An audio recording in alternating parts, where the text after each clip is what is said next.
Good evening, everybody. Welcome to the One Hub Racing Twitch channel for the final round 3 out of 3 here at the Lambo Super Trofeo Cup. We've had two fascinating races so far at Monza and Imola. What does Misano have in store? My name is Luke. Alongside me tonight, as usual for this series, is Paul. And there's definitely been drivers up towards the top of the championship poll that are looking really good. But obviously, still being such a short series, things are still fairly wide open. Yeah, absolutely. I was going over before we came live all of the championship standings and stuff, trying to figure out who can still win. And realistically, it's just about anyone. I think anybody. Where did I write this down? Anyone in the top 6 currently going in still has a chance of winning the title this evening. And the rest of the field behind are super bunched up as well. So those positions will be no doubt heavily contested as well, at least for the drivers that have been paying attention to the championship. I know for a lot of these guys it's less about where you finish and more about having a bit of fun, which is great to hear. I was reading through some of the pre-race interviews, and a lot of the drivers saying, no, I've not really been looking at the standings. I've been just vibing out in these Lamborghinis. But yeah, definitely some of them have been, and there is definitely many possibilities of a champion this evening. Yes, there is. If you weren't with us then last week, it was a fantastic victory, a lights to flag win for David O'Hack, put in a superb performance. The person who won the first race, Riccardo De Marchi, he picked up a time penalty and then ended up retiring from the race. Originally, it was Constantine Nicolai Marius who finished in second place, with Julian Schultz in third and Nathan Samba in fourth place. However, we did see a post-race 5-second penalty for Marius, knocking him down into fourth, meaning Schultz finished in second and Samba finished in third. What that has done for the championship, David O'Hack leads on 37 points, Nathan Samba has 28, Julian Schultz 27, Klaus Christensen, again best of the best, sort of outside of that lead battle, he's on 22, and Riccardo De Marchi has 20, Nicolai Marius has 18 points. Those are the drivers that can still win the championship tonight. Plenty of permutations, but the easiest one, O'Hack finishes in the top 4, he becomes the champion. Yeah, absolutely, as you say. Like, it's really easy for him, and I think he knows what he has to do. When he was asked sort of, what does he expect? He went, not much, just hoping to finish in the top 5. So I think he knows what he needs to do to take the title at Misano this evening. But looking down, don't forget we've got just behind Marius's Wing on 12, and you've got Coltai on 10, Gabler on 8, Popa on 8, Brady on 5, Melez on 5, Rolko on 3, and Liam New on 1 point as well. All of those drivers theoretically could finish as high as like 5th or 6th if luck swings their way this evening as well, which is incredible to see. It's one of the great things about a shorter season is it's so tight in those championship standings. So I'm looking forward to seeing how it looks at the end of the evening. Yeah, should definitely be a very fascinating session. Won't be too long before we do get underway, of course, with the practice session. If you're not familiar with how things work, it is a 10-minute practice session, 20 minutes of qualifying, and then a 1-hour race. And Misano, sort of, I feel, sort of in the middle of the two tracks we've had so far. Monza is all about the speed. Imola, not so much. There's a lot of those medium speed corners. Misano has some very long straights, but it also has quite a few testing technical pieces, which will really test for drivers. Yeah, absolutely. I know when I was recording my onboard lap for this week, it was, especially as a track I've not driven a whole heap of a lot, it was quite difficult, some of the bits of the circuit, particularly around sort of going through turn 1 and 2 can be quite tricky to get right. 4, 5 and 6 as well, the way they flow together can be quite technical, so it'll be interesting to see how the drivers handle those particular sets of corners, as well as, of course, the whole rest of the track and where the overtakes are going to happen, because unlike Imola, this is a track where it's a lot easier to overtake, so I'm expecting to see a lot more side-by-side action this evening. Yeah, I think there is going to be plenty of side-by-side action. It's easier than Imola. I think that was always going to be the one where if you started on pole, you were going to have a fantastic chance of taking the victory. Although speaking to David O'Hack in the Drivers of the Day interview, he said, that was not necessarily always going to be the thing. I couldn't exactly relax after I'd got myself going at the start of the race. But you can see here the drivers just heading out in this practice session at the moment, just getting a bit of feel for what the circuit is like. I'm sure we'll see the first times coming in. This has no effect on everything. This is just a final bit of practice for that 20-minute qualifying and that 1 hour race session. But it does give us an opportunity to talk about just how some of the drivers have done. And even in a short series, we have seen that sort of progression. I mean, look at Schultz and Marius. They weren't really challenging the front of the order in race number 1. Much better last time out. Yeah, absolutely. It does show as well the difference in those tracks and sort of the style that you need to drive them. So we could see another driver taking a hold of the field and running away this evening, depending on whether the track suits them or not. I know this has been, compared to the other tracks, a little bit more of a Marmite track in terms of some of the pre-race interviews. Some drivers saying, oh yeah, we really love Misano, can't wait to end the season at Misano, it's a great track to go to. And then others going, I've never really had much luck around here, so I'm not really looking forward to Misano all that much. Yeah, I think it is. I think you pretty much summed it up there. But it is going to be one, you're either going to love it or you're going to hate it, I think, compared to how some of these drivers are feeling. So this is going to be, yeah, I think it's going to be a pretty good race, to be honest. There's still plenty to fight for throughout the order, as well as obviously whoever wins the championship gets that £25 PlayStation voucher, Steam voucher, Amazon voucher, whatever they want it to be. And of course, gets themselves a nice shiny trophy. There's all the battles further down the field, and we have seen plenty of good battles throughout the season so far. Nathan Samba, he's just doing a few practice runs at the moment. He's been consistent so far. He's always been there or thereabouts. Just hasn't quite had that pace to challenge for a victory. If realistically, if he wants to win the championship tonight, he could do with winning at the very least, possibly second place. Yeah, he absolutely could. He's been consistent on the pace, and yeah, with a 4th and a 5th position finish. So he's got a good haul of points. Just as you say, needs to try and step forwards in the standings this evening to try and take that win, and that would really thrust him into the championship battle alongside the names that we've mentioned earlier on before. The same really goes for a lot of the drivers lower down in the top 5 as well. We've seen Demarchi will be looking to pick himself back up and go for another race win after the DNF last time out that we saw from him. We know he's got the pace, it's just whether the luck will be on his side, so he is going to be one to watch as well. So it's so, yeah, I don't want to pick like one driver to watch for this evening, because we're going to have to keep like eyes all over the track to find out who's finishing where, to see who finishes where in the standings. Yeah, it's very exciting for a season finale. Yeah, it certainly is. I think there's going to be plenty of maths involved, so don't be surprised if you hear a few calculators going in the background as we try to just work things out at the moment. And I said it's only a practice session. Now Hack's gone fastest at the moment. Schultz in second. We've seen plenty of drivers, Christiansen, Samba, Popa, not quite have the look that they'd have wanted in this session in terms of the track limits. It could be another one of those where we see, especially in qualifying, plenty of invalidations. Anyone who watched Formula 1 at the weekend is probably sick of hearing about track limits, but as we just see the number 96 car making their way onto that, I suppose you could sort of say back straight, the section at the top of the track as you head around in towards turn number 10 before tightening things up for 11, 12 and 13. You're going to see, I think, quite a few invalid laps in qualifying, so it might be one of those sessions where in your first few laps it's probably going to be worth just going at about 90-95% to make sure you get one on the board and you're not left waiting until the final moments. Yeah, banking a lap in qualifying is always a great strategy, even if it's not full pace. Just having a time up there, something that you can fall back on if things don't go your way, as you say, with track limits or anything else. This of course goes for any racing series, because as much as it's not really going to affect you in something like ACC, yellow flags and things happen as well. So having that banker lap is always, I consider it a must. In whenever I'm doing a qualifying session, no matter what game it is, I will always go out and I will get an okay lap in to have that benchmark time, and then improve on that as I go through the session to try and move up the order.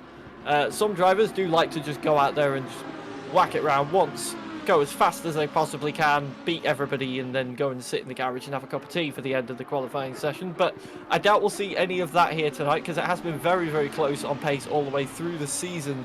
Is what in this practice session about 2/10 separating O'Hack and Schultz at the minute, so there definitely won't be any time for tea and biscuits in qualifying. But we are getting closer to the qualifying now. There's only just under 2 minutes left of this practice session then before we do go into the live qualifying session, and that's where the times will matter. Yeah, not really got any hints at the moment whether the drivers are just taking it nice and steady, as Christensen not really taking it too steady as he makes his way around the final corner to get what will be his second lap in this session, and shoots himself up to 0.7 of a second off O'Hack then on a 1:37.725 at the moment. And I think Christensen really sums up what you said earlier on. Drivers have been quite relaxed about this. He admitted he hasn't done a lot of practice, but has really enjoyed this one make Lambo trophy, because the drivers are used to doing GT3 racing, GT4 racing. You don't see as much of the one make stuff compared to GT3s, and of course we can now announce, because it was said about earlier on today, that there will be another sort of part 2 to season 4 almost. I imagine calling it season 5 would be the most sensible thing. It's going to be some GT3s around some of the British circuits, so probably a bit more to what these drivers are used to. Yeah, absolutely. This was a tremendous way to kick off the One Hub ACC on the PC side, with it being thematically Italian, with all the Italian tracks and an Italian car. I've loved it. I've been commentating on Lamborghinis, but it feels like all week now. But I will never tire of seeing Huracans going around different racetracks around the world. I'm very much excited to see all the non-Italian tracks showing up as well in the PC ACC side of things on One Hub. There's some tremendous tracks elsewhere around the world. I'm not sure. I didn't check what tracks were announced for that yet, so I'm just trying to find it right now. Just take a sneaky look if it's anywhere. I think it's all the British ones that are on the game. So you've got Donington, Stetterton, Alton Park, Brands Hatch, Silverstone, and I'm not sure if I've missed any more, to be honest. But I think Donny, Alton Park, Brands Hatch, Snetterton, Silverstone. 5 rounds. I've just seen it. Yeah, five very good circuits indeed. So practice session is over then. Let's take a quick look at how Paul did around this circuit when he tried it out earlier on in the week. Heading now on the run down towards turn number 1. A very tricky start to the lap as you try to negotiate your way through that chicane. The pit lane on the outside, of course, gets you completely missing these first few corners, making your way around number 1 and 2. The slightly longer double apex of turn number 3. Want to make sure that you're over to the left hand side of the track for turn number 4. And that very quickly heads into 5. Be careful on the throttle. The rear will want to break away from you here as you then change direction, coming through turn number 6 onto this back straight. And yes, as we're heading through here, this is actually a corner, a very slight bend at turn number 7. As we try to spot the braking point for turn number 8, down towards first gear there, just getting the car rotated, trying to use the power, trying to build up as much as possible. As you now head towards the double right-hander of 9 and 10. And again, important that you get a fantastic exit out of here, because it is a very long, straight, flat-out run now as we start to approach the end of the lap. This is where you'll see a lot of drivers slipstreaming and jostling for position. You're going to be foot all the way down to the floor through turn 11. You're going to be the same as you come through turn number 12 as well. 13 and 14, no such luck. Braking hard for turn number 13, even more so for turn number 14 as you try to get that car turned in. Brakes and tyres might be a bit cooler at that point on the lap. Coming fast out through turn number 15, and then it's the final corner. Pit entry there on the left hand side. Quite a tight pit entry here. Get it right through the final corner. Hit the apex. Use as much curb as you dare on the exit. And cross the finish line for a lap of the Misano circuit. And you can see the drivers, most of them at least, heading out there for qualifying. For now, Miguel Popa just choosing to stay in the pit lane a little bit longer. Yeah, doesn't want to be fighting for track position at this stage of qualifying, which might be a smart idea, just to sort of stay out of everyone's way and go slightly out of sequence to get that banker lap in. You don't need to worry about dodging other cars that are on in laps or hot laps or out laps or what have you on the qualifying session. So I imagine we'll see him coming out in a couple of minutes' time once drivers start threading their way through a little bit more, and maybe he's changing something in the setup, of course, to get things right on the track that he perhaps wasn't comfortable with coming into it. We'll have to wait and see what happens there. As I think the first car that we're going to see setting a time in this session will be the championship leader, David O'Hack, currently on his first flying lap of the session, I believe. Yes, he is. Yeah, just making his way around 9 and 10 at the moment from Anto, and as we saw there, it's important to get a good run through here. And this, I always find this an awkward part of the circuit as you head through Curvone at turn number 11. 12, 13 and 14 getting progressively slower each time, and you want to carry as much speed as possible obviously through these corners. It's easy through 12, as we saw on your lap. It's not so easy to carry that speed through turn 13, and if you get it wrong there, you are going a long way off to the wall, and you're not recovering in time for turn 40. Yeah, I think for those that aren't too familiar with Misano, maybe a little bit more familiar with the F1 circuits that frequent the calendar there, if I had to liken that sequence of corners to any other, it would be going into the final sector of the Yas Marina circuit, with the long sweeping right-hander that then turns into all of the bits that got reworked under the hotel. But the way that corner flows going in is very similar to the way 12 and 13 are here at Misano. And you get a similar feeling in the car when you're going through those corners trying to judge the braking. You're still slightly turning the wheel as you're sort of heading towards the braking point of 13. So it can be quite tricky sometimes to get it dead on right, to get that speed through there, as you said. Yeah, it can, and well, Ohak's done it the best at the moment, which has pretty much been the story of the season. 1:36.722, 7 tenths faster than what we've seen from Christiansen at the moment, faster than Marius as well. They're the only drivers so far to have set a time. Samba believes invalidated on his lap, as has Brady and Schultz. We'll see what Wing and Coltai can do. Mark Coltai there goes into 4th place for now on a 1:38.380. Daniel Wing, who's had plenty of battles so far in the 2 races so far this season, in the 243 car. He's finished, just checking now, he's finished 6th and 9th for Monza and Imola respectively. He comes across the line and puts himself up towards 2nd place. Now, Taylor Brady, probably, if we were given an award for the unluckiest driver so far this season, it'd definitely be him. He came into this, with quite a lot of promise, quite a lot of expectations just to see how he could do. Got involved in an incident at Monza which took him out early on. And then, as it turned out, you might remember, lap 1 last week, he had an incident where we just pulled off the circuit. And as it turns out, he has different settings on his wheel for ACC on the PlayStation and the PC, and pressed what he thought would change a setting, actually turned his ignition off.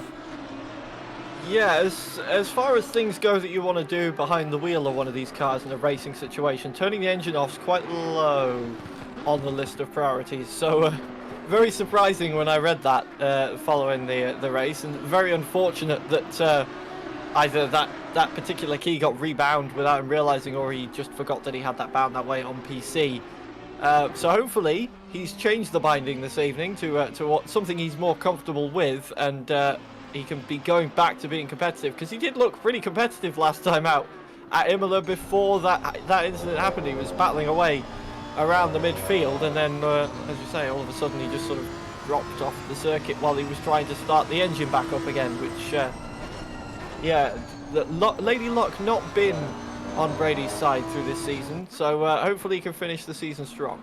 Yeah, didn't finish in Monza, as we said, only managed an 8th in Imola.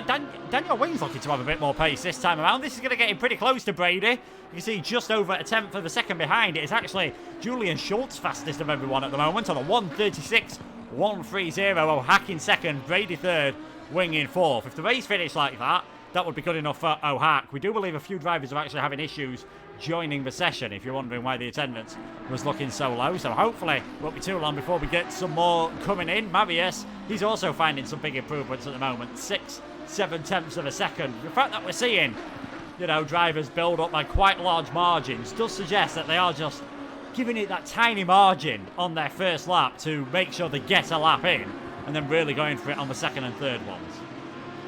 Yeah, of course. It's not only that as well. It does take a couple of laps to get the heat properly into the tyres on these Lamborghinis. So once they do start getting into the rhythm of it, they'll build up the pressures, build up the heat in the tyres, and then they can really start throwing it around and improving on those times. I think Marius's time was going to be an improvement, but it was invalidated. Somebody who did improve on that last lap, though, was Christensen, who's brought that gap down to just 8 tenths now between himself and Schultz, closing the gap to everyone ahead, as Samba slots in to P4 with a 1:36.8 as well. So look at that, That's 3 drivers, 4th, 5th, and 6th, all separated by less than 1/10 of a second.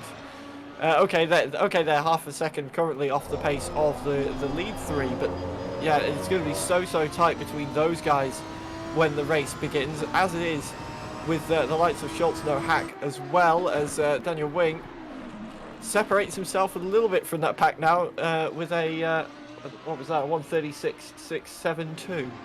Yeah, not bad at all then for Daniel Wing, getting himself a bit further up the order. This was looking like an improvement from O'Hack, and it is going to be pretty close to get it up to where Julian Schultz is at the moment. That final corner, though, might have just cost him. O'Hack heads towards the line.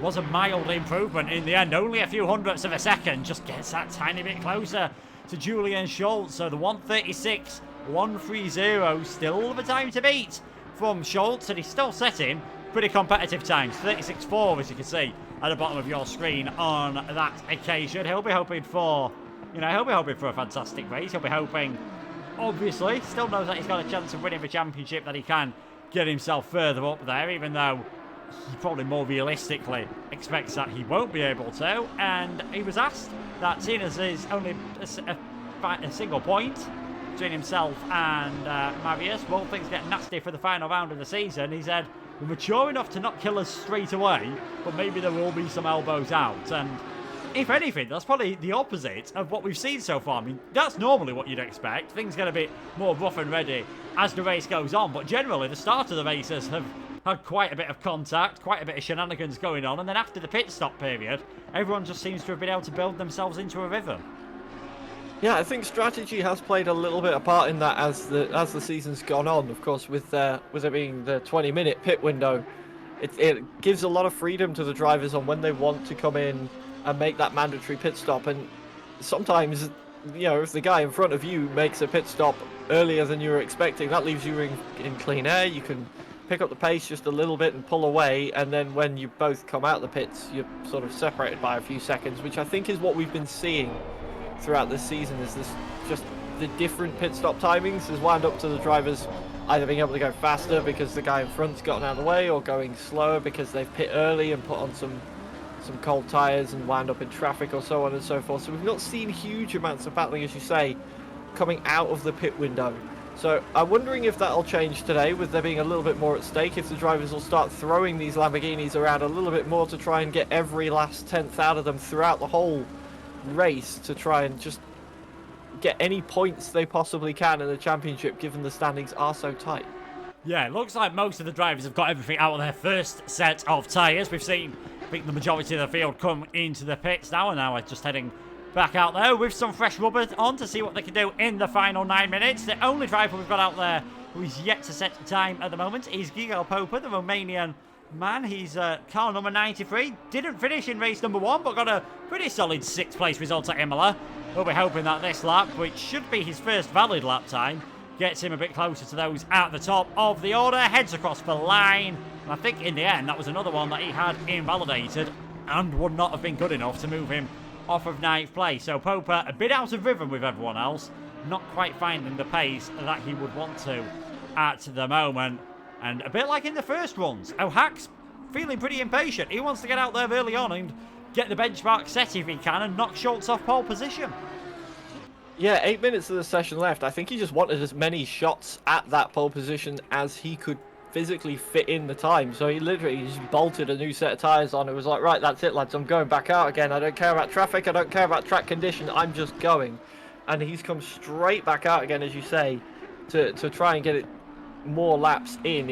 I think it was about 5 or 6 laps they got off the first set of tyres before they came in and bolted on a new set.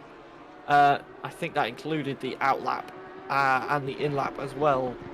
In fact, no, that can't have done. I don't think so. We'll have to wait and see, but I think he's just going to go through until the checkered flag drops on qualifying right now, and I believe he's just started his first flying lap on this set of tyres. He came very close to invalidating the lap there as I switched over to him, and he has in fact just about started to set a purple sector 1 at the moment. I can see the sector time is flickering between purple and white. That's how close it is between Schultz and O'Hack through the first sector at the moment. Coming towards the end of the first sector now. We'll see what the sector time throws up. Oh, it was 2/10 up, and he's gone a little bit wide coming onto the back straight and invalidated the lap, but he's definitely got the pace.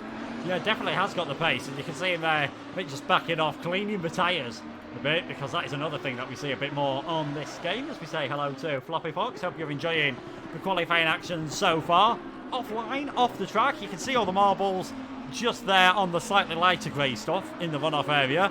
The tyres are going to get pretty dirty, so again, any mistakes that you make are going to A, invalidate your lap, B, might see you getting some warnings if you end up gaining too much time as you're invalidating your lap, and C, really cause yourself some problems and really dirty your tyres up and leave you vulnerable for the next few corners. Pope has managed to shoot himself up into 8th, which means Mark Koltai, the Hungarian man, someone who's been involved in plenty of action in that midfield so far this season, is now bringing up the rear. Wonder if he was one of the drivers who said he didn't really enjoy this circuit. Heads towards the finish line and yes, stays in that 9th position for now. Just can't quite find the pace, and we're not actually seeing too many improvements at the moment. I think a lot of drivers just trying to get themselves back into the rhythm as, oh, Daniel Wing has had an issue. Just going to see if we can go back far enough. Yes, coming through the final corners, got on the curb too much. That could be qualifying over for Daniel Wing. Big damage to the front of that car. Yeah, so P5 maybe the best he can get at the moment. Depends on how quickly and how deep that damage goes. If he can get back into the pits, get it reset and fixed up, he may be able to go out for another lap or two, or he may just choose to go around as is if it's not affecting the car too much. It does seem like he's still continuing at the moment on another lap, though he is 1.8 seconds down, though some of that will be the loss of momentum coming across the start-finish line. Interestingly, we've got some improvements going on at the front. The last lap, Julian Schultz was purple in the first sector, but he got stuck behind Taylor Brady coming through onto the back straight. So it'll be interesting to see how he improves, because he is now improving again on this lap. He's currently going purple in the first sector, 2/10 up. O'Hack is also about 2/10 up in the first sector, so it is mighty close between those two. Schultz about even with his best now. He's lost some time coming onto the back straight. I'm just waiting to see across the line what the sector time will be, if it will show me on here. I'm not sure it will. But it's still purple for Schultz, so this time could be very, very quick. Yeah, it could be indeed. Samba comes across the line, only 12 thousandths of a second slower than Julian Schultz at the moment. I think O'Hack's about to go fastest of everyone, is he? Yes, 1:36.030 for David O'Hack. Now, can Julian Schultz find some time as he comes towards the end of this lap? Can he become the first man to get himself into the 1:35s? It's going to be close at the moment. He may have been close, just invalidated that lap coming through turn number 13 onto the exit entrance of 14. This is the number 96 car going to be able to go better than last week. Again, he's pushing these track limits a bit far. It won't surprise me if he's just got a bit too much, and this lap is going to be invalid. I think, yeah, in the end, it's not going to matter anyway. Would have not have been an improvement. So 36.3 that lap for Schultz. Lost some time in the final sector. O'Hack fastest at the moment, and whoever's taken pole in the first two races has gone on to win and set the fastest lap. So obviously, it's clearly the place you want to be. You've clearly been able to get a good enough run. And O'Hack, I think, with the championship scenario, he wouldn't mind too much, just driving away at the front of the order. He wants a nice, boring race, does David O'Hack. Yeah, I mean, we saw him take lights to flag victory last time out. If he does that again, it doesn't matter what anybody else does today, he's going to come away champion. I can see he's improving even more. I think he may be about to be the first one into the 1:35s if this lap time stays as it is. He's lost a little bit through the last couple of corners. It's almost dead even. It's still blinking purple, so this is going to be an improvement for O'Hack as we head down towards the line. Is he going to break into the 1:35s? No, 1:36.002. So an improvement, just to stretch the legs a little bit on Schultz and Samba, who are still locked together at the moment, and neither one currently improving on their times with 2.5 minutes left. There's only a couple more laps left in the session for each one of these guys, so it's going to be last chance saloon for anybody that wants to pip O'Hack to the pole position once more. And I feel like we said that exact same thing last week, as we've just seen Hack make a little bit of a mistake onto the back straight, but won't bother him too much at the moment. Who's out? I think Coltai is currently out there trying to improve on his lap time, trying to get himself further up the order. His best of 1:37.862 at the moment, 8/10 behind Popa. Will want to try and close that gap in a little bit to reassure himself a little bit on pace going into the race, that he can keep up and battle it out. But otherwise, everything's staying pretty much as is at the moment. Everybody's sort of composing themselves for one final run. Yeah, everyone just, I think, really, I mean, that last chance alone, it is now or never if you want to get an improvement in. Coltai is finding plenty of time, 6/10 of a second, which will be music to his ears because he is a bit marooned off the back of the field at the moment. Surprised to see Mavius and Christensen not further up there based on their performances so far this season. As we said though, Marmite circuit, some drivers love it, some not quite having so much luck. I think Coltai was very close to having all four wheels over the white line there. Definitely cost himself a tiny bit of time, and again through turn number 16, shedding some time. Does find an improvement, only enough to keep him in that 8th place for now. Oh, Hack is on his final run. Schultz, he's going to have one more after this. Taylor Brady, not doing too bad of a job at the moment. He just lost a bit of time on the final sector on the last lap, which would have made him best of the best, as he runs very wide, coming from 13 into 14. So this lap will not count either, I think. And there is Christensen. He is finding some time in that 76 for Dane in his camo car. Seen a lot of drivers pushing it hard through turn number 13. You can tell they're trying. Yeah, you can. He's just invalidated that lap time. As you joined him there, as somebody is destroying one of the brake marker boards as well. I can just see going into the final corner. It was looking good for Christensen there until he pushed the limits, as you say, and he's going to get one final lap in. He was looking like he was about to pit Daniel Wing for P5 before that invalidation happened. I've got one eye on what's going on up front as well. Julian Schultz currently going purple as he heads onto the back straight. He lost a little bit of time on the exit though, so how much will that cost him? He was a 10th up. Currently pretty much bang on. Samba also going well in the early part of the, in fact no, towards the end of the lap Samba is, so he's coming towards the line on his final lap. Oh, Hack's taken the flag. His qualifying's over. He won't improve on the 36.002. Samba coming across to take the flag now.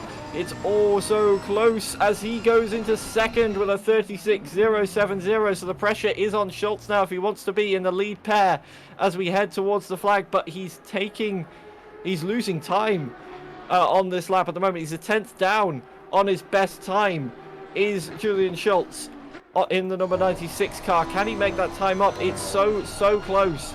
He's only got what's that, 6/100ths of a second to find if he wants to pip Samba, at least to be on the front row of the grid.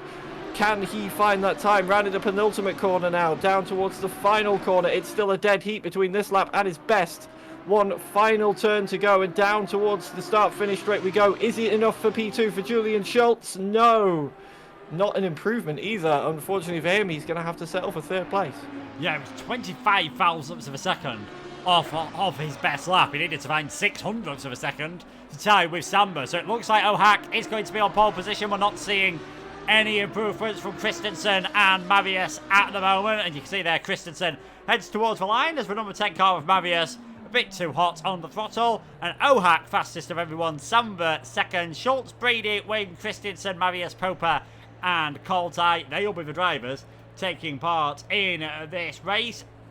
As we said, ideal for Ohak. He's starting from pole position. He's not mired in any midfield drama, but you've always got to have that bit of nervousness. It's not quite Monza turn 1 at Misano, but there's always that worry that incidents can happen. Oh, absolutely, yeah.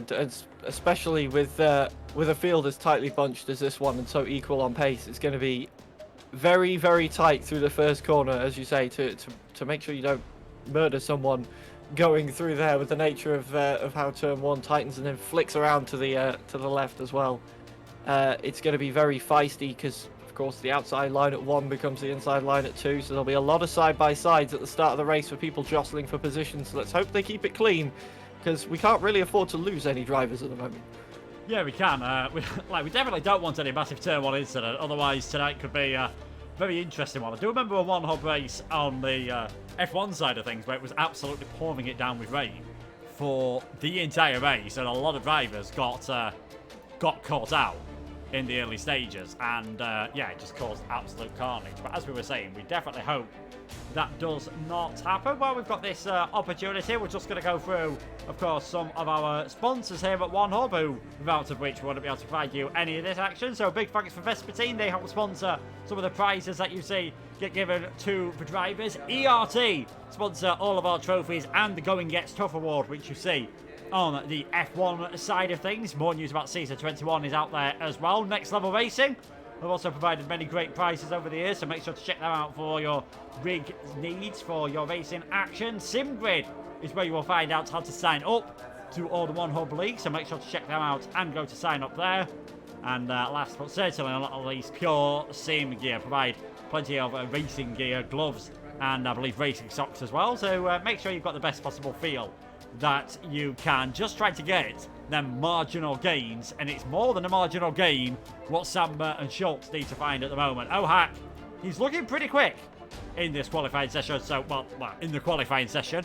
As we're about to head into the race, he knows he finishes where he starts, he's going to win the title. He finishes in the top 4, he's going to win the title. So said he wouldn't do anything differently, but maybe, you know, if someone sends a bit of a move, he's probably not going to defend too hard, as long as he's still in a position to win that championship.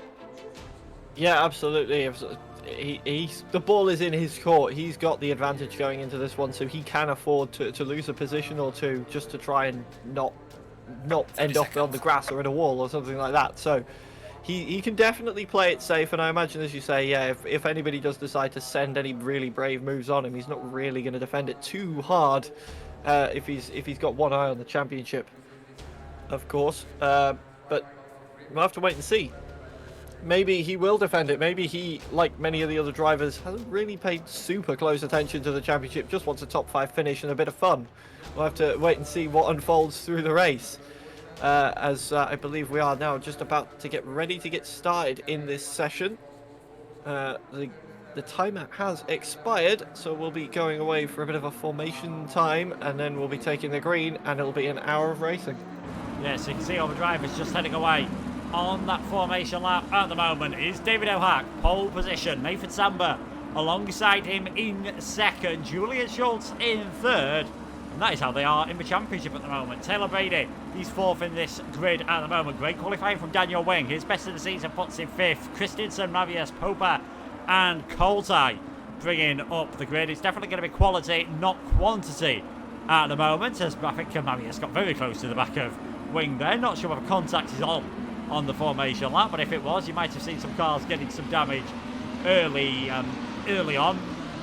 For Samba and Schultz, they shouldn't be too disheartened. It was a very close session, you know. They definitely were there or thereabouts on many of their laps. You wouldn't be surprised to see these top 3 going away and hopefully fighting out and giving us a fantastic final race.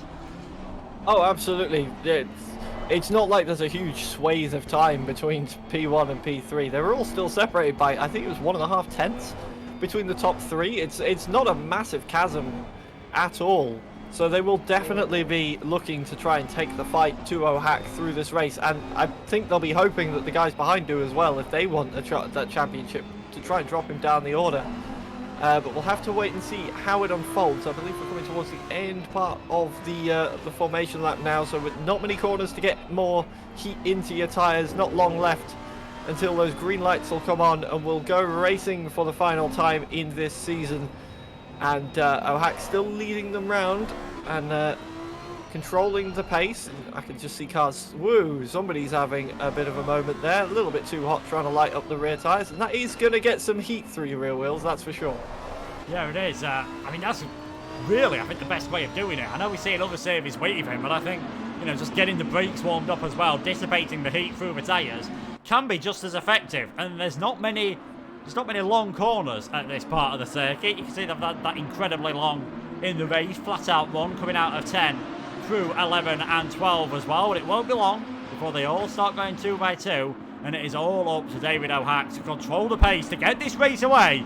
Is he going to be an hour away from becoming the inaugural ACC champion here at One Hub, getting that £25 prize Or are we going to see it heading to someone else? Can Samba and Schultz spoil the party for the Slovakian? All just calming down now. The calm before the storm, as we see 9 hungry Hurricanes heading towards turn number 1. Samba knows this is his best opportunity to get a victory this season. Schultz as well. O'Hack is the only previous winner of a race here in the field, and he did that from pole position, setting the fastest lap, never really looking like he got challenged last time out at Imola. Will he be able to do the same here at Misano? We've got the green light, we are racing, and a drive-through penalty straight away for Nikolai Marius as they make their way down towards turn number 1. It is O'Hack in the lead, Samba and Schultz battling quite hard in second and third at the moment, but the Belgian just managing to get ahead, and Taylor Brady is going to take a bit of a sniff up the inside here into turn number 4 on Schultz. Down the inside goes the Irishman, and he has got himself up into third. But an ideal start from David O'Hack. He's done exactly what he needed to do at this moment in time. He's got away at the front of the field. Samba, Brady, Schultz, Wing, Marius, Christensen, Poper, Coltai, everyone has made it cleanly through. Marius will be ruined that drive-through penalty as now Schultz trying to fight back at the Irishman of Brady. Yeah, so just Brady left the door open a little bit for Schultz there, and Schultz took the opportunity to try and slide up the inside. I thought for a moment there was going to be contact between the two, but they just about kept it apart. For now, Brady holding on to that P3, but with all this scrapping between these two, the lead two are starting to stretch their legs a little bit. Samba is following O'Hack away from the pack, and this is not what Julian Schultz would have wanted. He wants to be part of that lead battle. We know he's got the pace from qualifying to be part of that lead battle, but he's now stuck behind Taylor Brady, who is defending like a lion at the moment, putting that Lamborghini in every bit of the road that he needs to. And this little train of cars all the way back as far as the field goes, all nose to tail coming through that slower midsection at the moment, whilst O'Hack and Samba run away. Marius will be moving out of this train eventually. He does have that drive-through penalty to serve from the start procedure. I believe he jumped a little bit because he did gain on Christensen immediately on the first lap. But here we go, on to lap 2. And O'Hack and Samba, their gap not really stretching. In fact, I believe now Brady is starting to pull them back in just a little bit and sort of string the field together back as a full group. Yeah, Brady, he just got a bit deep there. It's turn number 4, but looked to have got away with things before Samba running way off the circuit out of the final corner, turn 16. So, not ideal that for Samba. Doesn't want to do that too often. Doesn't want to dirty his tyres up, and as well, just trying to take it nice and smoothly coming out of that back straight out of turn number 8. And then again, this sort of double right-hand hairpin almost at 9 and 10. That little kink there, stick to the middle of the road.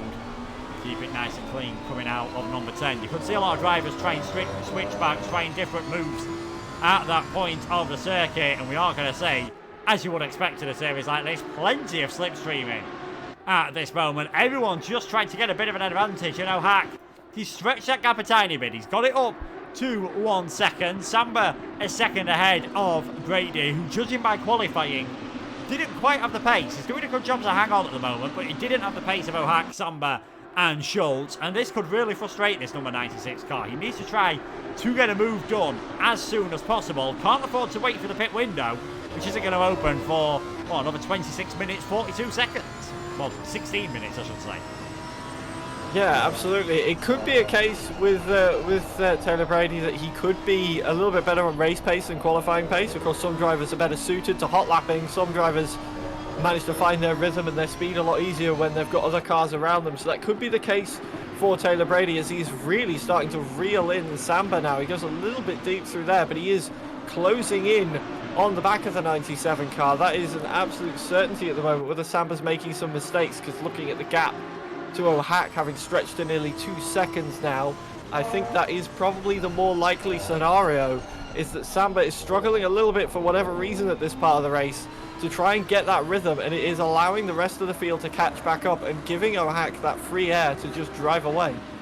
Yeah, Marius has served his drive-through penalty, so he's all the way down in 9th place, and again, Samba not really troubling the apex there coming out of turn number 10, which is not what you want to be doing. I think trying to get that slingshot and that late apex to get a better exit, but he wasn't really close, and the gap all of a sudden is up to 2.1 seconds at the front of the field. O'Hack now starting to look more like he did last week and driving away. And the fact that he's done a 1:36.1 in this race in race trim is absolutely remarkable. No one else has managed anything quicker than a 1:36.86 at the moment, which was Brady on the previous lap. So O'Hack's fastest lap is currently half a second faster than what anyone else has done, and it looks like he's about to break that as he heads across the line on this occasion.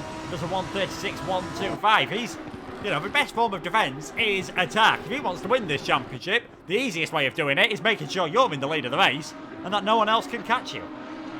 Yeah, and what's staggering is that time is only a 10th off what he did in qualifying.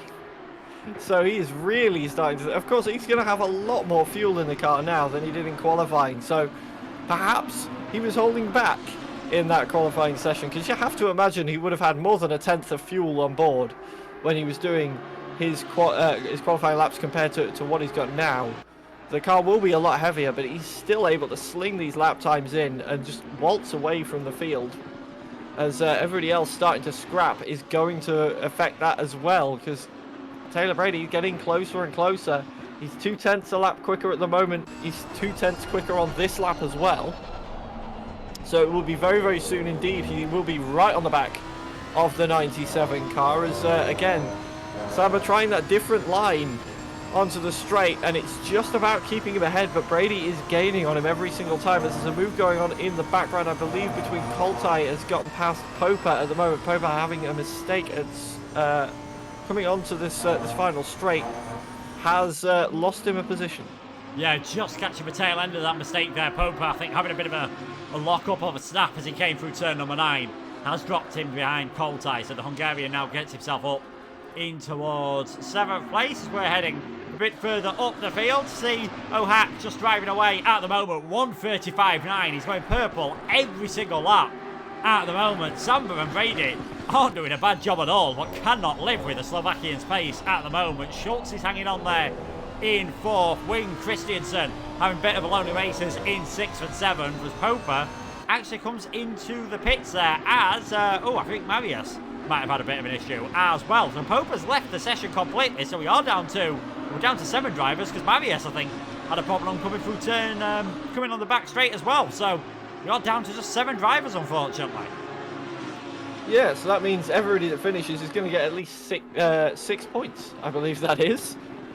So a nice haul of points, which could throw the championship order all out of whack towards that mid-table. But yeah, that's if you don't turn up, then you're not going to get the points. That's how it works in these races. But for now, O'Hack's still running away from Samba, 2.7 seconds. I think the pace is immense at the moment. Lap 4 of the race, and he's quicker than he went in qualifying, which is pretty much unheard of. He's found that rhythm, and he is going at the moment in that number 13 car. It's unlucky for some. It is definitely not unlucky for him right now. Behind the wheel of that one. Samba, I think, is still just about holding off the the offense of Brady, but Brady is once again having to defend a little bit from Schultz, who had a little bit of a look up the inside there into the hairpin. As we come around towards the end of the lap, Schultz is starting to sniff around the rear of the number 12 again to try and retake that position he lost earlier on. Yeah, we saw into turn number 10, it looks as though he's thinking about sticking his bonnet up the inside of Brady, but didn't quite get it done. And also into turn number 14, taking a lot more curb, which, if the car can comply with it, if you've got your suspension just set up that tiny bit softer to bounce over the curbs, is not necessarily a bad thing, but might not do your tyre wear much good if you have got a bit of a stiffer setup, which is, I think, what the drivers ideally try to run. He was able to get a lot closer to the apex, coming through turn number 6 there was Schultz. Now, here we go, down this straight. 7 isn't really a corner. Is he thinking about a move into turn number 8? That's a bit of a late dive there by Julian Schultz, but he's got his car alongside, and he's got it through. Very well done by the 96 car. Schultz up into 3rd. Yeah, that was a beautiful bit of late braking there. Last of the late breakers, Julian Schultz finally gets the move done, trying to undo the poor start to the race that he's had and get himself back where he should be. And now it will be a case of, can he catch Samba? Samba on the last lap was a 1:36.7. Schultz was a 1:36.5. So the time is definitely there that Schultz does have the pace. Sambo, we've seen him struggling a little bit, and again, he's taking that slightly different line through these corners, and it's not playing out for him super well at the moment. And Schultz will be happy that that scrap ended early and that it wasn't a jostle around, because otherwise Sambo could have got himself some breathing room. But as it stands, just 7/10 the gap, and that's not going to be enough for Samba to breathe easy for a few laps at the very least. Yeah, I think Brady may be just happy to let him by at the moment to see if he can follow Schultz around. Daniel Wing's not far off this either. He's doing similar lap times. I mean, they're all sort of there or thereabouts at the moment. Brady, unsurprisingly, a bit of a slower lap time. Amazingly how Schultz, even with making that move, still managed to go 4 tenths faster than Samba on the previous lap. But Daniel Wing in the 2-4-3 car, on for his best results of the season so far in 5th position, bettering his Monza result by 1 place. He's not far off the back of Brady as well. So we see any sort of mistakes, Samba, Schultz or Brady, Daniel Wing could be up there. Do not count him out for a podium just yet. O'Hack's calmed things down at the front of the field. He's driving a bit more controlled at the moment, just keeping that gap in and around 4 seconds. I think Samba's just trying to push it a bit more on this lap. Maybe seeing Schultz get an overtake done, he's realising, right, this guy's not hanging around. This guy wants to get a bit of a move on. I need to try and match him and see if I can break away. Yeah, the response is definitely there at the moment from Samba. So maybe finding his rhythm a little bit more than he had earlier on in the race. He's sort of brought those tyres up to temperature properly now, and is getting a bit more comfortable with his lines. And that is going to allow him to just sit where he is for now. But Schultz isn't calming down either. He's still finding improvements in his best lap. I'm just waiting us across the line to see what these last lap times were. There's a 36.5 for Samba, a 36.6 for Schultz. So yeah, Samba definitely responding to the pressure of Schultz behind at the moment, as the gaps start to stretch out a little bit as everybody starts to just settle into their rhythms. I've just got one eye on Daniel Wing, because it looks like he might be getting ever so slightly closer each time to Taylor Brady, though saying that last lap maybe not so much. It's very tight in terms of lap times in the midfield, and just one tiny mistake could drop you into the grasps of not one but 2 or 3 different cars. Yeah, certainly. I mean, Samba just gets it a bit wrong, goes a bit deep into, if we say, for example, turn 13 or 14. He's dropping behind Schultz and possibly dropping behind Brady and Wing as well. Well, this doesn't look... He's looking okay at the moment, Samba. All of a sudden, got a bit of a move on. That gap between him and Oak staying very constant at 4 seconds. Last lap around, Samba was quicker, but only by 0.02 of a second. This might be, now that the fuel's burned off a bit, this could just be Samba feeling a bit more comfortable on that car, getting a bit of a rhythm. As for different lines that Schultz have been taking, just overheated the front tyres on that Lamborghini, and now he's having to cool things down. You see there, looking very squirrely as he headed his way in towards turn number 13, hopping over the curb, and now through 14. They've pulled away from Brady and Wing. You can see the gaps there, all around 1.3, 1.5 seconds at the moment, so things are spreading out a bit more in this race. Someone who's used to the races being spread out, Klaus Christensen in 6th place. He's 5 seconds off the back of Wing and 11 seconds at the moment ahead of Coltai, who clearly isn't enjoying this track as much as he enjoyed the others, but a bit like Liam Yu last week, fair play to him. He's carrying on and just seeing what he can learn. Yeah, Coltai was one of those drivers that in the pre-race interviews, when asked about the track, was expecting to finish, but not really sure on how the race was going to go because of past struggles on this track in GT3s, and it seems those struggles are sticking with him in the Lamborghini Cup car as well. So that is unfortunate, but the only way to practice is by doing, and even if he finishes where he finishes, he's going to come away with a handful of points and an hour's worth of racing around the circuit that he wasn't perhaps very comfortable with. So all good experience, if nothing else, for Mark Coltai behind the wheel of the number 21 car, sticking with it. And who knows, he may finish higher if some other drivers have mistakes and so on later on in the race. You never know. With 45 minutes of the race left, anything can still happen here, but O'Hack still leads. Yeah, O'Hack still leads. He's now stretched that gap to 4.5 seconds. You can see Samba, he's just slowly pulling away at the moment. Can't afford to relax too much with Schultz you know, ready to pounce if there is a bit of a mistake. One battle that is heating up, though, is this one here. You can see the 2-4-3 of Daniel Wing is really starting to put Taylor Brady in the 12 under some pressure. That is the only gap out on circuit underneath a second as we've almost made our way through the first quarter of this race. O'Hack has now stretched that gap up to 4.5 seconds ahead of Samba. Schultz a further 1.9 seconds behind, and what we're watching on screen is just 2.3 behind Wing, getting very close to that pit wall, coming on the way in towards turn number 1 down that pit straight, obviously trying to widen the line as much as possible. And they're the sort of risks that you need to take as a long way off the circuit there was Brady. He's just starting to struggle that bit more. Looked very quick earlier on. If anything, if any move was looking likely, it looked as though Brady was going to be able to attack Samba for second. Maybe a bit like Schultz, maybe just taking a bit too much out of his tyres. Yeah, maybe. As we can see, Wing is closing right the way onto the back of Taylor Brady right now. The unluck that has been following him all the way through the season seems to have caught up with him a little bit, because his pace has disappeared off into the netherrealm at the moment, it would seem. Daniel Wing definitely still has that pace, and look at how much he can close up under braking. Okay, it's a slightly different line, but that's going to spook you if you're behind the wheel of the number 12 car. Just seeing that 243 get closer and closer and closer into the braking zones. And that could force an error from Taylor Brady if he's not pure focus behind the wheel of that car. We'll have to wait and see. Maybe that's what Daniel Wing's going for at the moment, just seeing if he can force an error out of his rival, force him off the road a little bit, off his line, get a bit of a wiggle, trying to get the power down too early, and just give Daniel Wing a nice easy opportunity to make a move. For now, Taylor Brady is holding firm, but you can see just how much closer Daniel Wing is now than he has been before. Yeah, it's always useful if you can do that. Never mind just forcing an error, but just forcing the driver in front of you to start defending fresh errors. Oh, Daniel Wing's had some sort of technical issue here because he's pulled off to the side of the road. He's got going again. Has he done something similar to what we saw last week? We'll go for a replay on board with him.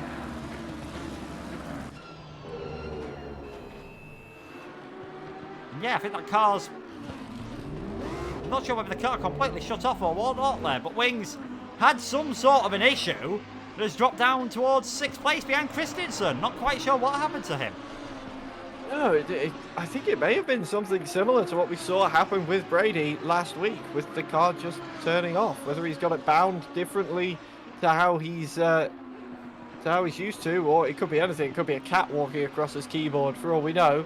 I've seen that plenty of times through sim racing, a cat walking on a keyboard and pressing one of the binds and turning windscreen wipers on and such. If it was turning the engine off, that's a lot more unfortunate, of course, but it could happen. But what this does mean is we know Daniel Wing's got the pace to be up there fighting with Taylor Brady and maybe even Schultz in P3. And right now he's in P6, so we get to see how good of a recovery drive Daniel Wing can do from P6 now. He's got a little bit of time to catch up on Klaus Christensen in P5, but he's got plenty of time to do it. Pit window will be opening in around about 3 and a bit minutes, or 2 and a bit minutes, should I say. And maybe he'll come in early, bolt on a nice set of new tyres, and absolutely drive the rubber off them in the final part of the race. We'll have to wait and see. For now, though, that does mean the closest gap we have on track is Schultz, still chasing after Samba, and maybe he can get his pace back a little bit. Now, he doesn't have to worry about anybody around him, because, of course, Brady's dropped back off of his errors earlier on as well. Is Samba keeping it clean at this phase of the race? It looks like he is. But on the last lap, Julian Schultz was a 1/10 of a second quicker. Yeah, last few laps, Schultz has started to just reel Samba in a tiny bit more. I think he got that gap in between, down to about 1.2 at some point. So whether Samba has now just started to build it up again, whether he is just controlling the pace, managing the tyres. It is quite different temperatures to what we've been used to racing in so far this season. We've been seeing more mid-20s for air temperature and sometimes getting up to about 30 for the track temperature at like Monza and Imola. This time it's 90 degrees centigrade air temperature, 20 degrees centigrade track temperature, because we are racing a bit later on, 6:50 p.m. in-game server time in the evening. So things are a little bit cooler at the moment, and maybe just when you start, you know, yes, you can obviously still overheat the tyres, but maybe once you start losing a bit of heat into them, there's plenty of long, flat-out sections where you're not really testing the tyres too much. Maybe that is what's catching some of these drivers, and that is why we're just seeing the odd little mistake. I still maintain, very weird.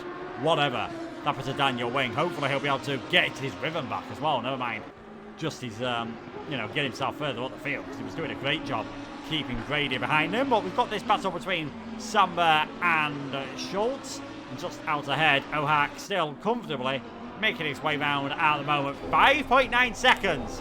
He's got it ahead. The pit window will be opening in about 10 seconds time, and you'll hear that from the race engineer as he now heads his way round turn number 7. Possibly the easiest corner on any racetrack in the world. Yeah, it's one of those, as the pit window does indeed open, it's one of those where you think, is it a corner or is it not? Because, like, I was looking at the track map when I draw up a track map on my whiteboard so I can reference it as the race goes on. And I was drawing that out and I was looking at the corner numbers. I was like, is that a corner? It's like an F1 question. There's a few of them, isn't there, on the F1 calendar as well, where there's like, is this a corner or is this not a corner? And Turn 2. it seemingly change. Turn 2 at Austria is the big one for me. We've just had the Austria Grand Prix in F1. I always feel like if I could go around the corner, possibly flat out, in a freewheeler, then should it really be a corner? It's not even a case of that. It's like, it should be about the angle of the corner, and to get all mathematical, if the angle's sort of like 5 degrees, it's not a corner, is it? It's a kink. And there's plenty of those in the F1 calendar that don't have a corner number. But then you get stuff like turn 2 at Austria, which is, and it's not really degree-wise very, very tight on the corner measuring scale at all. There are probably some proper words to describe this, but I'm not a track designer and I don't know them. Nor am I a mathematician. So yeah, but it is weird how some of these kinks are corners and some of them aren't. But as you are dead right, turn 7 around here is pretty easy as he's going through it again there. Can he keep the car in a straight line? Yes, he can. Yeah, you're not going to have any problems with this. I know in F1 it works with, I think, the G-force, but how oversave is calculated, if anyone knows, I'd love to find out and let us know, because I have sometimes seen that different games of different series have different numbers of corners for the same circuit, which just adds to that tiny bit more confusion. Unfortunately, Coltai is in the pits. He's gone quite early for his scheduled pit stop, clearly just trying something different at the moment, so he'll get that one nice and out the way, and we'll wait and see what the different strategies are. More normally, the leaders, whether it has been Demarchi at round number 1 or Hack last time around, haven't minded just staying out that tiny bit longer. I think showing the confidence that they've got in the car. And you couldn't blame Ohak for staying out a long time at the moment. Yes, he's a second slower than his fastest lap of the race. He's still going quicker than everyone else. The only drivers on the 1 minute 36ers last lap around. And Wing seems to have got his pace back. He was only a 10.5 slower than the race leader. Although, as I say that, he just runs wide coming out of turn number 13 and has dropped a bit further back on this lap as someone who is trying something different. Julian Schultz coming in early then, 37 minutes to go. The man third place in the championship comes into the pits. He knows if he finishes ahead of Samba, he's going to get second place in the championship here. Yeah, so this could be a very crucial pit stop. Of course, he was running a little bit, sort of, he could see Samba ahead of him before he came into the pits. Maybe he's decided that was a little bit of a distraction, seeing his rival right there in front of him. Of course, he's going to come out in clean air, so maybe having no cars around him is what's going to work out for him when he comes out of his pit stop. And he's just going to be able to pick up that pace on his own, no pressure whatsoever, and drive around to the max of his potential. It could be the case that happens. So we'll have to wait and see when he comes out, where he comes out, of course. He's going to have Coltai. Oh, Coltai's way back, actually, having made his stop. So yeah, he is going to be in dead clean air. Looking at the track map, he's coming out the pit. So Hack is heading around turns 13 and 14 right about now. So plenty of space between Schultz and our race leader and any other car at the moment. So that will allow him plenty of time to find a rhythm. Yes, it will. I wonder what do you like to do in this sort of situation, Paul, where you've got a pit stop that you have to make? Do you try to take it as near to the halfway point of the period as possible? So that'd be 30-minute point in this race. Or do you like to go earlier? Or just try and leave it as late as possible to make sure you've got the freshest tyres at the end of the race? What's the thinking about it? Or don't you really have a set strategy what you go for and you just take it as it comes?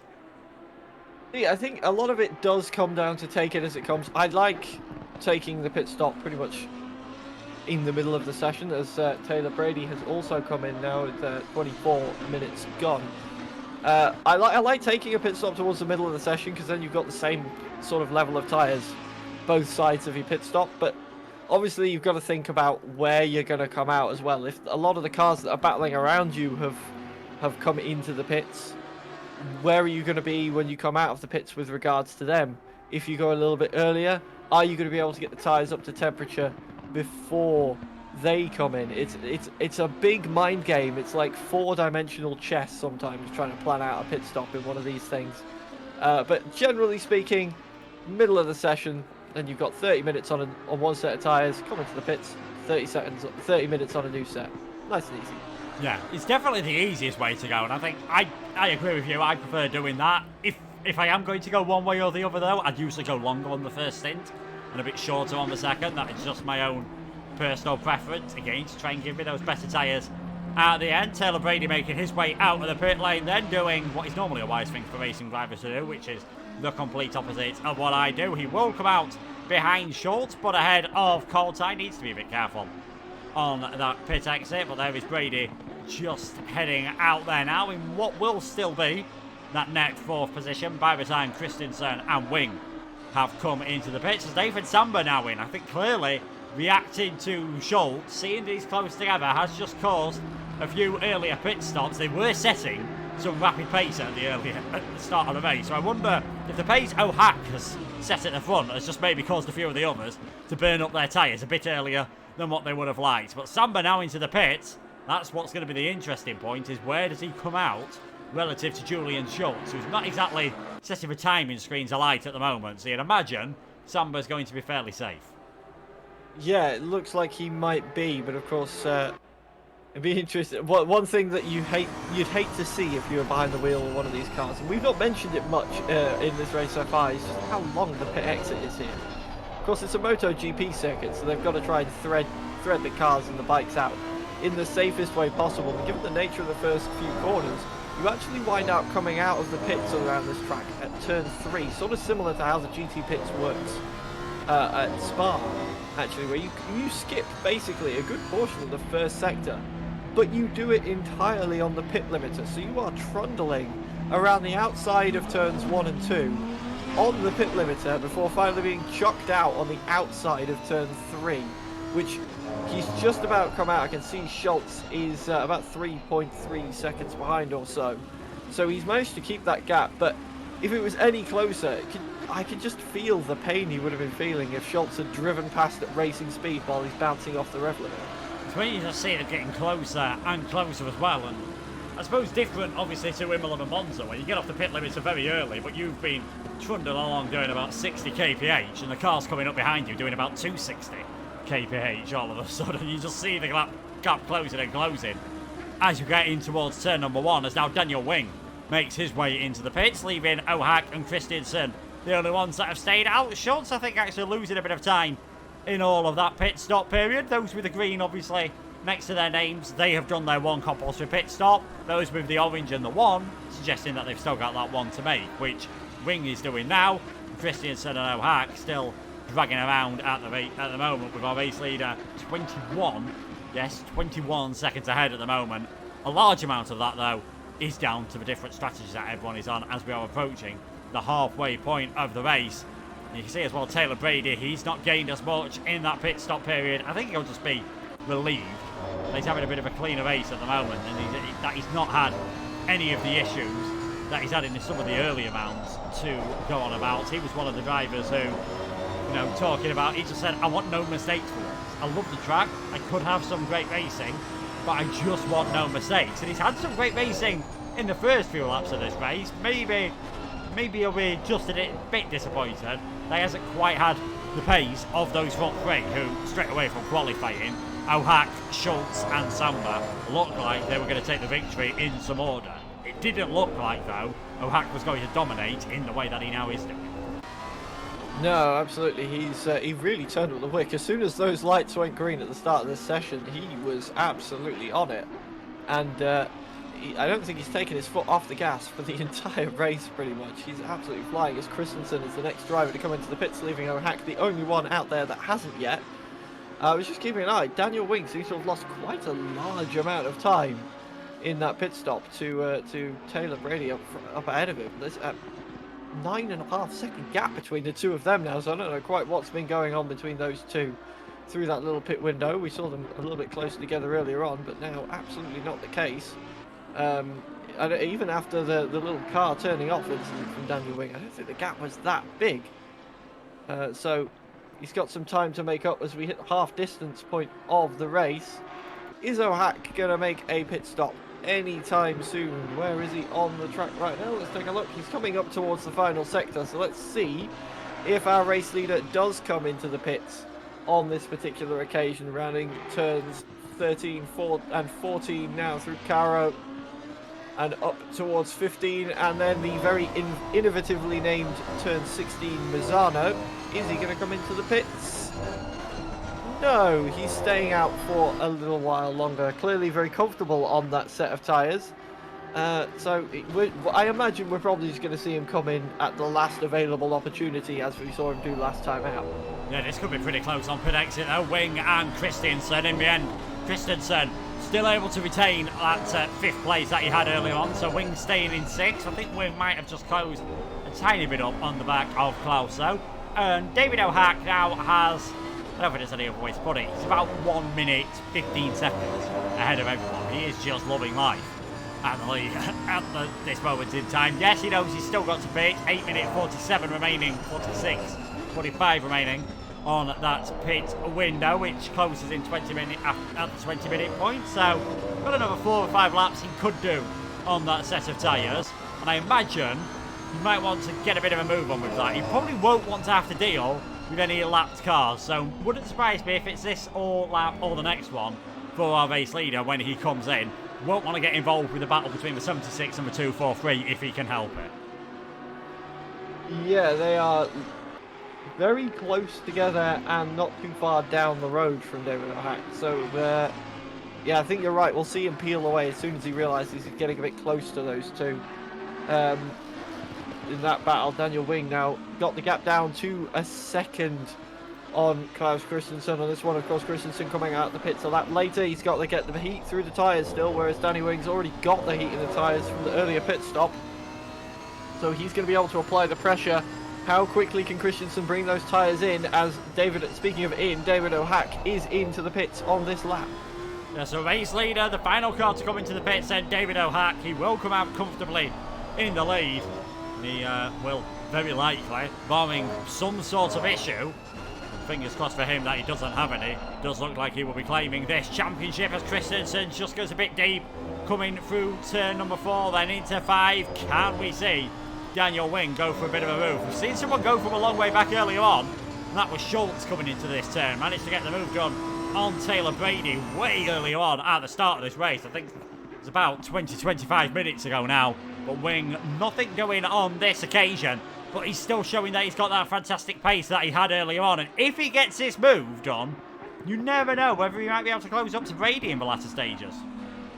Yeah, perhaps so. This is exactly what I was saying. We know he's got the pace to be fighting with Brady, and then he obviously had that little technical issue earlier on, so we're going to be able to see the recovery drive from Daniel Wing now. It's just how quickly can he clear Klaus Christensen up ahead as we're heading towards 12, 13 and 14, and way off the road there goes Christensen.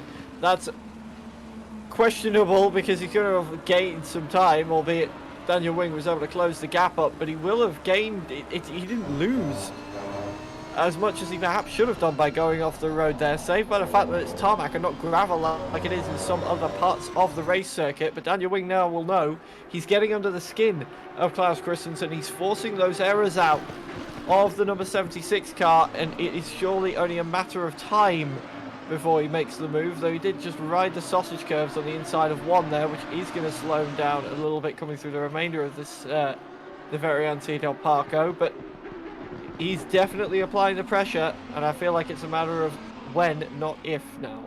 Yeah, didn't seem to catch up too much in the pit stop period, but I think now that he's got the little carrot on the stick in front of him, which is the 76 car with Dane Klaus Christensen, might just force Wing to get a bit of a move on. He's already forced one slight mistake from his rival. Can he force another? So a reminder, would be his first top 5 finish of the season, and yes, it is a bit of a limited grid, but he's had decent pace all night long, so obviously without that slight mistake, he might have been challenging Brady for 4th place, who's having a very lonely race, and all of a sudden, Samba and Schultz are having much lonelier races than they were earlier on. On that last lap, Nathan Samba was a full second nearly faster than Julian Schultz. He's got that gap up to above 5 seconds. Really seems to have come alive in the second part of this race, does Samba.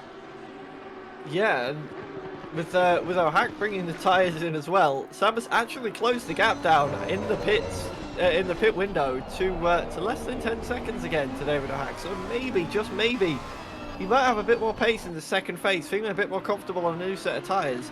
He is bringing that gap down ever so slowly, showing on the screen as 7.8 seconds at the moment. Before the pit stops, it was a good 12, 13, 14 seconds. So he's really brought that down through the pit window. So I'm going to definitely keeping one eye on that to see the pace difference. My other eye is firmly placed on the battle between Daniel Wing and Klaus Christensen at the moment. Closest battle we've got on the track. Daniel Wing still applying the pressure, but Christensen just seems a little bit quicker through the first sector and the first few corners as Daniel Wing goes really late on the brakes. He's gone super deep and he nearly, very nearly took Klaus Christensen out there. It took a brilliant bit of car control to not end up inside the rear of Klaus Christensen's Lamborghini, but he managed to hold on to it and hold away, just stop the car in time before there was a collision. Maybe that haste to try and get through is starting to get to Daniel Wing now. He knows he can go quicker than Klaus Christensen, but Christensen's defending quite well. He's got pace in all the right bits of the track to stay ahead.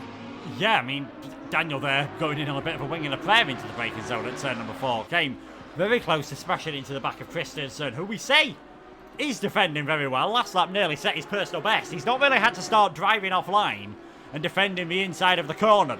And as long as you can still take your normal racing line, as long as you can still soak up that pressure, yes, he had the tiny mistake into turn number 13, but got away with it from a track limits point of view. Whether Wing might report it afterwards, we'll wait and see. I'll be surprised if he would. But Christensen doing a solid job, and this is probably the most battling we've seen from the Dane all season long. He tends to have been best of the rest outside of that lead battle. He's a bit off it this time around, but still doing a very decent job in 5th place and setting his fastest lap of the race with a 1:37.040.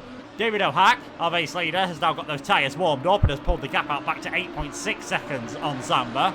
So it looks like this is going to be the main one, possibly, for the rest of this stint. Wing and Christensen. Like you said, Daniel in with 2.43. That's, well, they're all in, obviously. The Hurricane Super Trofeo will be the Evo 2, the second evolution, not the one that came with the normal game, the one that came with the Challengers pack. He's quicker at certain parts of the circuit, but where it really matters, coming onto these long straights, that 76 has got the legs on him. Yeah, it's pace in different parts of the race circuit, so I'm wondering if there's something setup-wise between the two cars. They've gone different ways, perhaps with the setup, and that could be infuriating for Daniel Wing if he knows he's quicker through the corners, but then, as you say, that 76 car turns into a little rocket ship and just pulls back away again.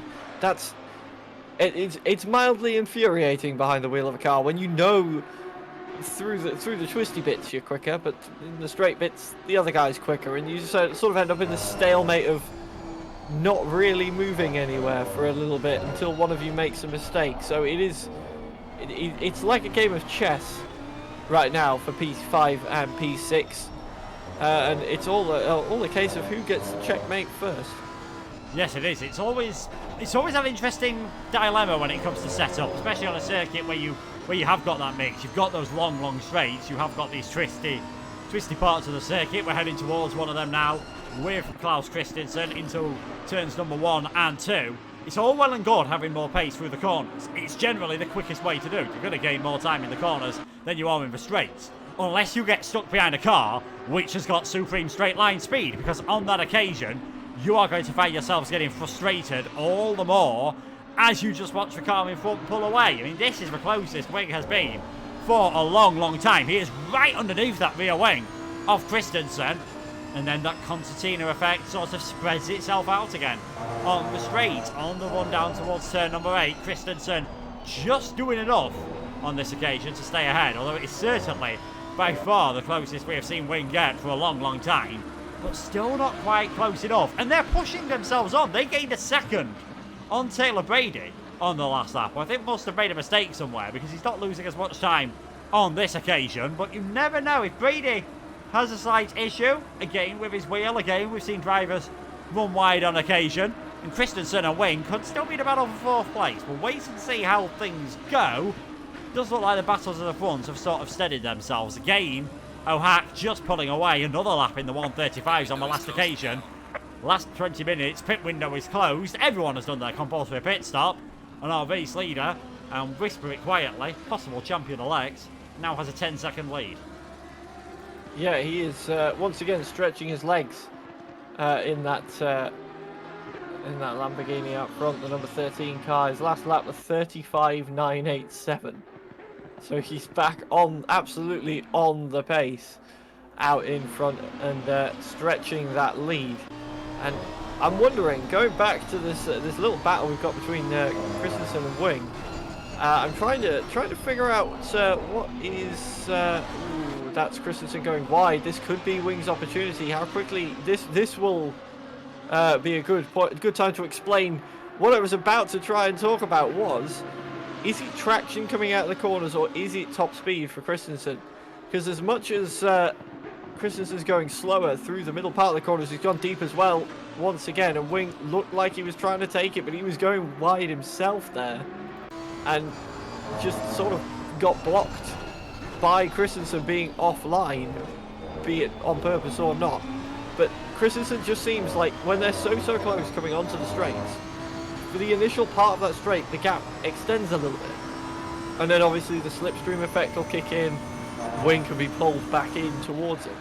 So I'm wondering if it's a traction related thing, either if Wing is using too much of his rear tyres as he takes another little sniff there. I thought he was going to go super wide there, but just about kept it on the road, or whether it's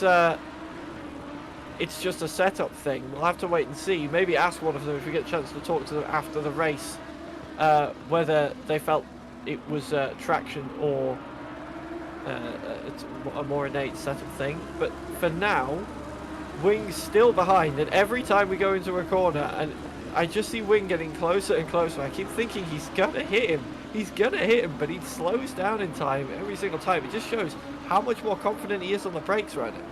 Yeah, he is more confident on the brakes, and it could well be Christensen rather than pure top speed. Like you said, he might just have a bit better traction at the moment. Might have just been using his tyres better. They did pit around a similar time. I think, in fact, Christensen did pit a tiny bit later, obviously, than Wing, so was only a couple of laps in it, so that might explain why the Dane is pulling away on the straights. But on the last lap was really the first time that you saw the number 76 car having to take those different lines, and as soon as you get the car in front of you taking different lines, you always get the feeling that you've got a chance for an opportunity to present itself. But on this occasion, Christensen is holding firm, and Wing's just got to be patient, just got to wait and see what he can do. He was faster on the previous lap by a quarter of a tenth of a second. That is how evenly matched things are, and hopefully it's going to be this way back towards the end of the race. They are still reeling in Taylor Brady a tiny bit as well, 0.8 of a second faster on the previous lap. So let's watch that one for the next 17 minutes. Could Christensen get onto the back of Brady? And if these two do start dragging themselves up to that number 12 car, I wonder if that'd give Wing the bit of a hurry up. The feeling that, you know, you've got to get this move done now or never, because it might gain you 2 places in the long run. As he looked as though he was going to go for it into the final corner. There's not really much of a braking zone there, but Wing's certainly able to come with more speed into the final corner. But it's not the slowest of turn 1. It's not a big braking zone, so don't see too many overtakes into there. Yeah, this is unfolding exactly like we were saying as well. Like the other 2 races we've had in this season, it's been action, pit stops, chill out and just bank your position. it's almost like a reverse in this race right now. We saw a little bit of battling in the first stage of the race, but for the most part, people found themselves in clear air and just settling in. After the pit stops, we've got, well, this battle unfolding. And this could go all the way to the checkered flag between these two, and Christensen as well, if they keep reeling him in. So, whereas the first two races, we've basically been looking at all the action in the first half an hour, this is definitely providing us the action in the second half an hour. So we're going to be closing the season out with a big potential 3-car battle, at least a 2-car battle. And it's not even for the race win. The race win, short of a catastrophic error of some kind from David O'Hack, I think at this point is pretty much set in stone. But Daniel Wing is looking closer than ever to Klaus Christensen right now. Heading towards 13 and 14. It's going to be very tricky to get a move done through here if he tries it. He's just going to try. In fact, he had to back off a little bit there. He couldn't follow the way he wanted to through there, could Daniel Wing. He lost a bit of time. Coming round towards the final corner now. Will he be able to carry more momentum? And ooh, that was wide from Klaus Christensen. That will give a little bit of a sniff for Daniel Wing, but through the final corner again, coming off that final corner, Christensen just able to pull away a little bit.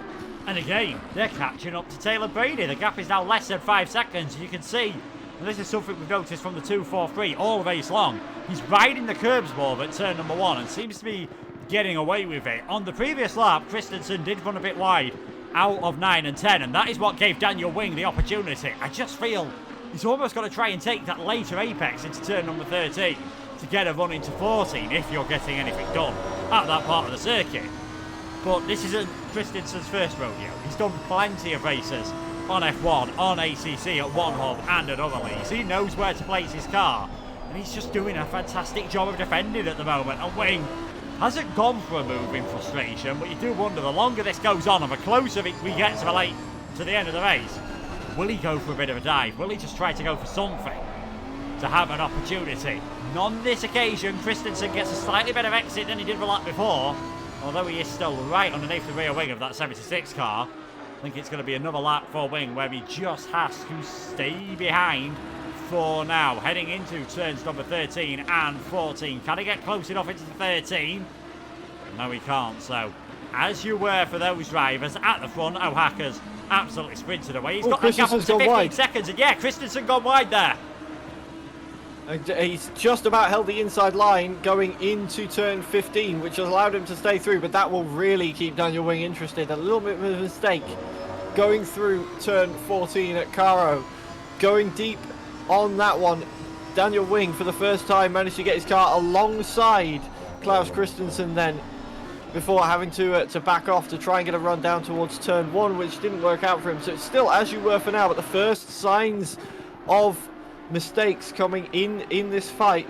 They're still drawing in Taylor Brady, by the way. It's almost 4 seconds now, the gap, but once again Daniel Wing just so close to the rear wing. Can he carry a bit more momentum this time around? He didn't have to back off as much, and he's right on the rear wing now. He's looking to go to one side, switching across as we go around turn 7. He's going to have the outside line for turn 8 is Daniel Wing. We know he's better on the brakes. Can he hang it around the outside of Christensen? No, Christensen's going to shut the door, trying the switch back as we head round towards turn 9. They're side by side. They've banged doors still. They're still on the track side by side.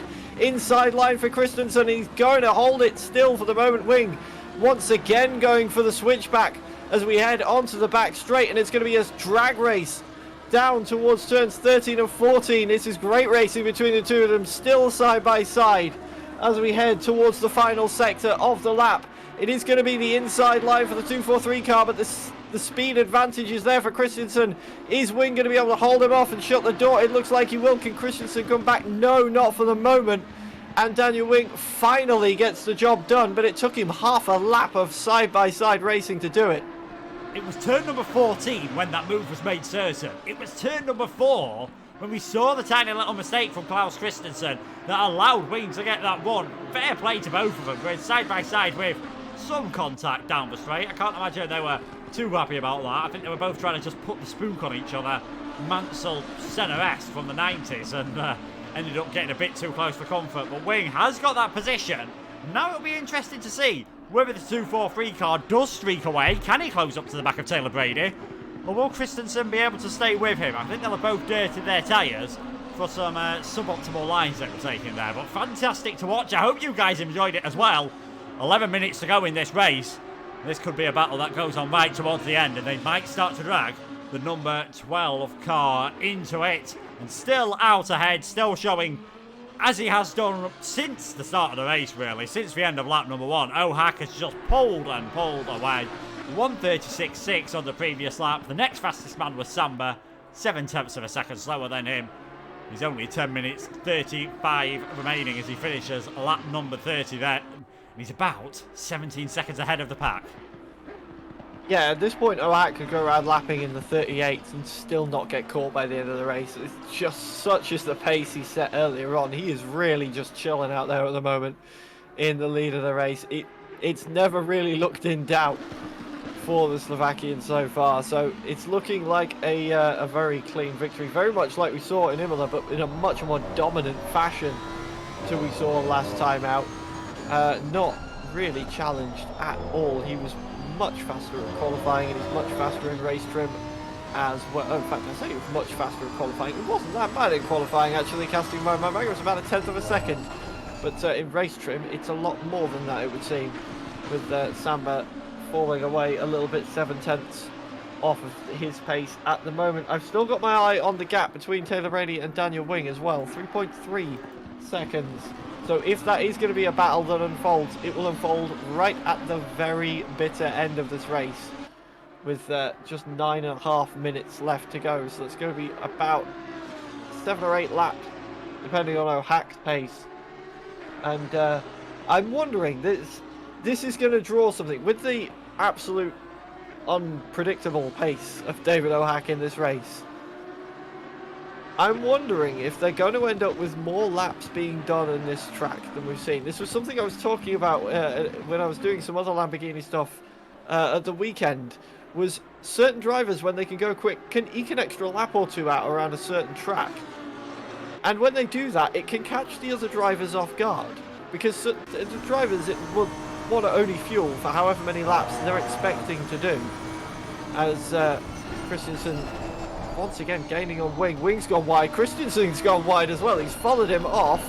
And there's contact and Wing's going around. No! There's contact between the two, and Wing is sideways on the apex of 14. A lap ago, we saw him get the move done, and a lap later, contact, and they're off the road, and Wing has all of that work to do again. I thought for a moment Christensen was going to let him back through, but he's driven away into the distance, and that is not what you want to see.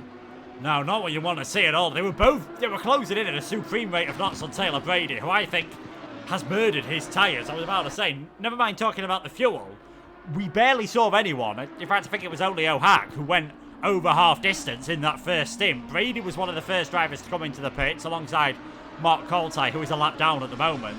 And on the previous lap, it was a 1:39 for Brady. Christensen was still only 2.5 seconds slower, and that was with the contact. And I think Christensen is just slowing down a bit more here at the moment, whether he's got damage or whether that is just to let Daniel Wing back through. It definitely looks as though it's orchestrated at the moment, and there you go, Daniel Wing has been allowed back through, so back in towards 5th place. I still can't imagine he's going to be too happy, because what was looking like a sure thing for the end of this race, he was going to be able to catch up to the back of Taylor Brady, certainly not on this occasion. Yes, the Irishman's really struggling on this pace, but with 7 minutes 15 to go, he's going to have a dramatic drop off the cliff with his tyres to lose out on that 4th. Yeah, unfortunately for Daniel Wing, as much as Christensen's let him back through, and he may be frustrated that he's not going to be able to catch Taylor Brady at this point. It happens. Even the best drivers make mistakes into braking, and then you end up with a little punt here and there. So, unfortunately though it is, but Christensen's done the right thing and let Wing back through. So Wing can't really ask for more than that, given what's happened, and can at least settle for P5 as long as he can defend for these remaining 6 and a bit minutes from Christensen trying to get back past him. But the point I was trying to make before these two decided to get spicy all over again was O'Hack's pace.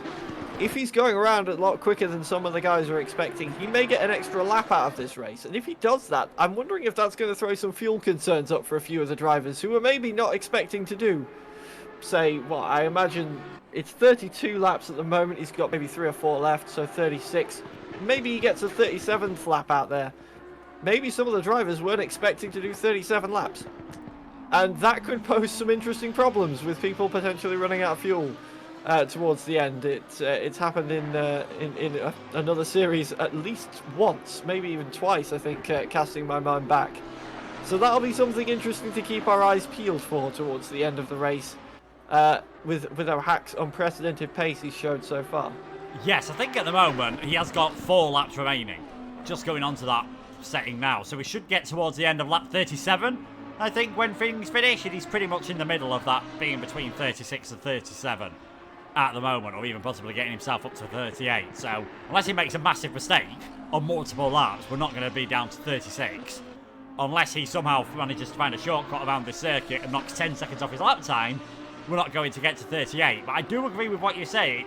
It's a common thing we've seen happen in Formula E quite often, where drivers have had to really save some energy towards the end of the race. They've crossed the line with 1 or 2 seconds to go, and in that series it is once the clock ends, you finish that lap and do 1 extra. Here, once the clock goes to 0, whatever lap the leader is on becomes the final lap. And yeah, just getting that calculation can cause problems. We've seen it in Le Mans a few times as well, especially if you're lower down the order. When it gets towards the end of the race, you drop right back behind the leader. You do not want to do 1 extra lap if you can help it in a 24-hour race. This is only a 1-hour race, but I think a lot of these drivers will be relieved to maybe just get it out of the way, just get it finished, because a few haven't had the races that they would have wanted. Coltai has not quite had that pace. Wing has had that pace, but for some issue earlier, and then that tap with Christensen, he's finding himself a bit further down the order, but nearly gained 2 seconds on Taylor Brady on the previous lap. He, at this pace he's showing, I reckon he'll be right on the back of Brady going on to the final lap. Yeah, so all's not lost, but it's going to be mighty tight to try and get the job done as the race comes to a close. I was just keeping my one eye on where O'Hack was on the circuit as the clock ticks for the 4-minute mark, and he was just coming across the line. So I think you're right on the amount of laps we're going to get. And you mentioned running out of fuel at Le Mans, and my mind immediately just went to is it a couple of years ago, was it the number 7 or the number 8 Toyota coming around the final chicane at the end of a 24-hour race and just conking out was the saddest thing. But Christensen is getting very close again to Daniel Wing. It looked like a little bit of a mistake through 13 and 14 there from Wing, as it kept Christensen interested for the moment. So he is once again trying to find his way back past, a little bit cleaner this time, he will be hoping, when he does make the move. So the gap at 8/10 between these two at the moment, with 3 minutes left on the clock. It's time is running out for everybody to try and make their final moves, and it's all going to come down to who is going to finish elsewhere in the championship at this point, as shy of a miracle, David O'Hack is winning this one, and very, very comfortably, and will be taking the championship with it. Yes, I mean, you feel like he could limp round at the moment. He's about 45 seconds ahead of Brady, about 50 seconds ahead of Wing there. And he just needs to finish in the top 4 to save his championship. So, as he's about to come on to what would be his penultimate lap of the race, lap 36 out of what is going to be 37, he's got a comfortable lead. He just needs to bring it home. He's nearly coming up to the back of Coltai to lap him. As we saw this a couple of laps ago, Christensen now all of a sudden he's looking a bit quicker at this part of the circuit. It's sort of amazing. It's the opposite of what you expect. The car behind is looking the best through the corners at the moment, and the car in front having to rely on the straights to stay ahead. There was a tiny bit of contact at this point not so long ago. How will things go here? Christensen is a bit further back on this occasion, but I think Wing's tyres are now just starting to give up the ghost, and he's not really reeling in Brady at the same rate of knots he was doing even 2 or 3 minutes ago, never mind, before the contact, as Christensen gets very wild out of turn number 15 heading into 16. We haven't talked about Samba and Schultz a bit for a while, but it was a great start to this stint from Nathan Samba. He wasn't able to keep up with O'Hack, but who has been able to? But he really put a bit of a spurt on, got himself ahead of Schultz, and it looks like it's going to be good enough for second in the championship. And alongside O'Hack, these are going to be the only 2 drivers to have podiumed in every race. Yeah, absolutely. Great consistency from them, and they will then, of course, secure the podium positions in the championship as well, which will be great to see from them. And I'm hoping for the next season we see the same consistency and same competitiveness come back should they decide to come and race again in the next season of PC ACC here at One Hub, and hopefully we get some more sort of that can join the fight in this top end of the field as Ohak goes on to his final lap of the race. So it will be 37 completed laps and dominant laps from David Ohak as well. And I feel like at this point we should probably start talking about driver of the day. Yes, I feel like we should start talking about driver of the day. I mean, I'm going to go for... I think I've got to go for the man who's on screen at the moment. I've got to go for the 243 car. I've got to go for Daniel Wing. He's had 2 moments of adversity in this race, has come back from them both, and he's still going to finish in 4th place. So, there's only one question. What happened with the incident earlier where your car stopped on the pit straight? And when that did happen, did you think you'd manage to come back and get a top 5 finish? Yeah, see, you stole mine. That was going to be the exact question that I asked, but... yeah, okay, if my other option, and it feels like a really obvious option, is gonna be David Ohak. And really, the question has to be, was it ever in doubt? 25 seconds. I don't know what he's put in the fuel tank of that Lamborghini this week, but it is absolutely flying as he's coming around towards the final sector of the track now. Just 2 more corners to go, round turn 15 and then round that innovatively named turn 16. Misano to finish 37 laps of Misano to take the race win in round 3 of the One Hub PC ACC League and to take the championship with it. David Ohak takes an absolutely astounding victory in this this Super Trofeo Cup in dominant style. Fantastic from David Ohak. 2nd win of the season for Slovakian is the champion. Nathan Samba rounds as best of the rest, and in the end, quite a long way off, but a good 2nd place from the Belgium, secures 2nd in the championship.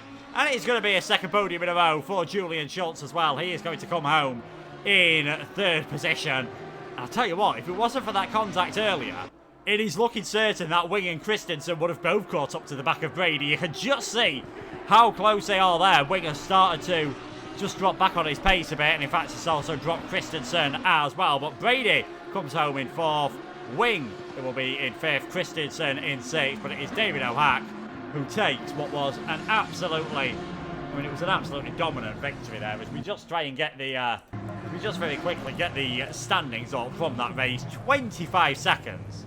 Like you said, never really looked in doubt from the start. No, absolutely dominant. And I think he was. I think he knows it in the celebration. He was doing donuts and destroying those rear tires before anybody else even crossed the line in that race. He was about ready to go, and then Samba came along and joined him, and they all had a nice little donutting session on the outside of turn 1, which was great to see. The celebrations at the end of this short season. But yeah, that's 25 seconds is absolutely crazy levels of dominance. So yeah, there's not much more you can say, is there? No, I mean, like, I very rarely, I mean, I am fairly used to ACC though. I don't think I've ever commentated on a race where one driver has just dominated in the way that we saw Ohak did in that one. I mean, 37 laps, 25 seconds. You're talking over 6/10 of a second a lap. But as we said, never really looked in doubt. We are going to try and get our top 3 in for some post-race interviews just to find out a bit more about how they found that race. And I imagine it was a very lonely, obviously, 2nd half of the race. But right at the start, it was really the front 4 were together for a bit. Then Ohak started to break away. And we did see Brady, Schultz, Samba, and even Daniel Wing fairly close. Yeah, and then sort of around about the pit stops happened. Well, it started separating a bit, and then the pit stops happened, and everything got really strung out in that top 4 for some reason, with the different tyres going on at different times and such, which was interesting to see how that played out in the end. But nonetheless, we did end up with some great racing further back following the pit stops with Daniel Wing trying to fight his way back through to Taylor Brady, which very, very nearly happened. But yeah, hopefully we can get at least the champion in for a quick chat following that race to see, well, just how he did that. Who drove that car? Like the man's an alien, that's for sure. Yeah, I mean, I don't think we can really just get it enough. I mean, like, let's not forget at the first race, it looked like DeMarchi was going to be the alien for this season, and then obviously things sort of changed. He retired from the last race, was able to make this one, and since then hasn't really looked like anyone has been able to challenge Ohak, and we are gonna bring him in now. Then Waris win number 2 out of 3, and you are the champion, Mr. David Ohak. That was really the perfect way to win the championship. Never looked like you were going to get challenged after the first few laps. Hi guys, yes, I'm very happy about that. Also, honestly, I don't expect something like that. But yes, I'm very happy. After a few laps, I feel very good, and the car feeling good, and everything's gonna work. So yes, it's really great. Yeah, certainly was great. Tell us about the pace you were setting as well at the end of the race, because I've just seen Samba say he was a bit worried about fuel. Did you ever have any fuel concerns in that race, just because of how quick you were going? I think you beat your qualifying lap on lap 5 of the race or something like that. Yes, that's true. I don't know, but yeah, I'm not so good on mathematics, so I take every time a lot of fuel, like always. I take now, I think 15 liters too much, but yes, I beat my quality time, and sometimes it's better, I think, when the car is a little bit heavier, and you take a little bit more traction. So yeah. Yeah, you definitely can get in that rhythm. Sorry, Paul. Yeah, I was gonna say it definitely worked out for you in that one with how dominant it was. Was there any practice involved in this one, or was it just a case of getting into the car and going and finding that pace immediately? No, not of course. I do a lot of practice, guys. As like I said, there is no magic. Everything what I need to do is a lot of practice. So I think 200 laps before the race, and yeah, it's really hard work. I mean, I think I could do 2,000 laps and not be at that pace, but congratulations, David. One final question. You are going to win a trophy. You are going to get a £25 voucher. Any ideas what you're spending it on yet? Yes, I'm really happy, and let me tell something, guys. I need to say thank you, all of guys, for great streaming. The war team of One Hoop Racing, ERT, and all sponsors. Definitely, yeah. Thanks for providing those great racing action to watch, David. So yeah, thank you for joining us in the commentary box, and congratulations on your race. Thank you, guys. And Paul, I'm going to let you take this one as we bring in Nathan Samba, runner-up in the race and runner-up in the championship. Yeah, Nathan, a good race from you. Solid P2 again. Another podium. In fact, an improvement on your previous 2 positions finishes in this season. But there wasn't really anything you could do to rival David's pace this evening. No, it was way too quick. In the first 3 laps, I was in a second, but then you could see that his consistency was a lot better. And for some reason, my tires in the first stint were so bad. But yeah, insane pace from David. Yeah, and we'll throw a similar question your way to one we've just asked David as well. With going into this, do you worry about fuel? Do you sort of fuel your car to go a certain amount of laps that you predict going on? And at any point, if you do, were you a little bit worried with David Pace that he may get an extra lap out and it might leave you caught short towards the end of the race? Yeah, I was in the end I was really scared because I had less than a liter of fuel in my car, and I was in a party with Apex and Christensen. I was telling them I'm going to die on the last lap. I'm going to lose this podium. And then the game said leader on the last lap, and I was so relieved because for 3 laps straight I was doing 39s, just lifting in every corner possible. And in the end, it worked out because I barely finished. But for the rest, my pace was good. So. Yeah, it absolutely was. Luke, anything you want? Yeah, just one quick question from me. We did flash it up a bit earlier on, so we'll get it up again. Obviously, new calendar's been announced. Will you be taking part? And if you are taking part, any circuit in particular you're looking forward to? I will be taking part. Any track I look forward to? I think Silverstone. I think that's the track where I'm better at than most tracks. So I hope I can showcase my pace even a bit better there.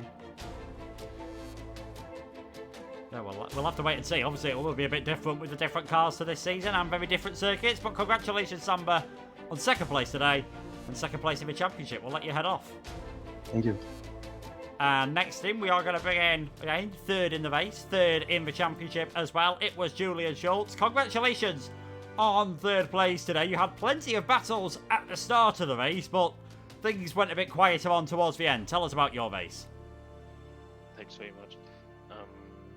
Yeah, the thing was that after the stop, right away, I noticed that my ABS wasn't working properly. Like, I had like 3/4 of the brake force I used to have in Instant 1. I don't know why, but anyway, so Samba was like straight away faster than me with cold tires even. So I couldn't really do anything about that. Yeah, you put on some, I think you put a good move on Taylor Brady into the hairpin. We saw David say he felt more comfortable with a heavier car. Was that something for you as well? No, actually, I didn't have any problems like with the empty car or full car. I trained with both, and I didn't have any problems, even though I was running a quite aggressive like qualifying setup even in the race. But yeah, Brady, I saw like a few laps earlier that he was braking quite early into that corner with a like wider line. So, and I once attempted it like to brake at the same time and then release a brake, and it didn't really quite work out. But like a few laps later, it was quite an easy pass, let's say it like that, because he really like was 10 meters too early to brake, I guess. And yeah, but this strong thing was in quali, I guess, because I really had like 3 times I had like a pole lap, like a high 35 lap, and I just wanted too much in the last sector and dropped it. So yeah, a little frustrating. But at the end, I mean, I guess I'm P3 in a championship now, so I'm quite happy. Yeah, it wasn't a very close qualifying. Paul, any questions? Yeah, we saw you battling right towards the start of the race, as you just touched on with Taylor Brady, with him getting past you in the opening few laps. How important was it for you and your strategy going forwards that you needed to retake that position, as we saw you do about a lap or so later? Yeah, I was swaying quite a bit when he got past me, but I didn't want like to close the door too harsh. So I knew, I kind of knew that I was maybe a bit faster when I get like in the pace and the rhythm. So I just waited for it, and then yeah, I knew just right away that in this corner where I took him at least, that it's a good opportunity to get past him at least. So yeah, I wasn't worrying too much about it, but it was very important like to get past him to get like in the back of Samba again, which in Stint 1 I guess it did work quite well, but yeah, with the problems towards the end, it was just like it shouldn't have been. So, but Yes. nevertheless, it was a good race. Yeah, still a good race for yourself. We'll ask the same question as what we asked to Nathan. Heading into next season, perhaps I think like season 4.5 is what we're now deciding to call it. 5 races: Donington, Alton Park, Brands Hatch, Stettison, Silverstone in GT3 cars. Do you think that'll suit you better perhaps than the Super Trofeo, or have you really enjoyed this car? To be honest, I was I was driving it a few times, like in fun races when the DLC came out, and I have to say it's like the car I least enjoy to drive somehow. And yeah, when you got used to it, it was okay. I mean, it was good racing because we got all the same car. But yeah, let's say like that GT3s are like another world. They are quite much better.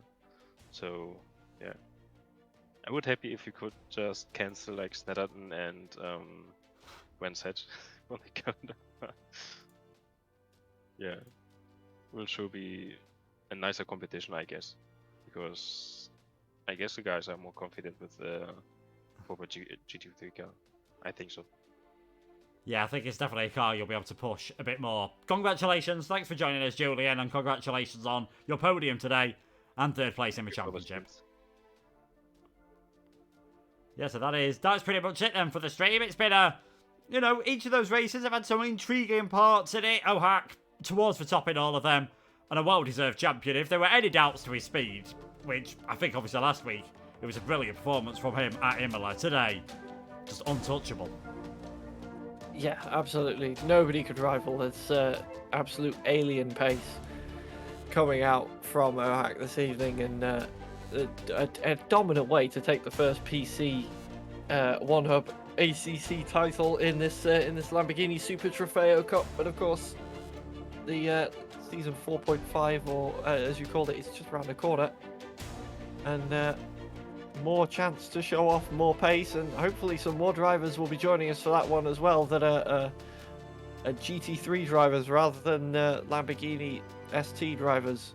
So we'll have a much larger field, hopefully, and more racing action throughout it as well, with the different car choices being able to be brought in as well. It won't be a single make championship either, as far as I'm aware. Of course, it'll be just GT3s in whichever GT3 you can turn up in. So it'll be interesting to see how the field swings in that way as well.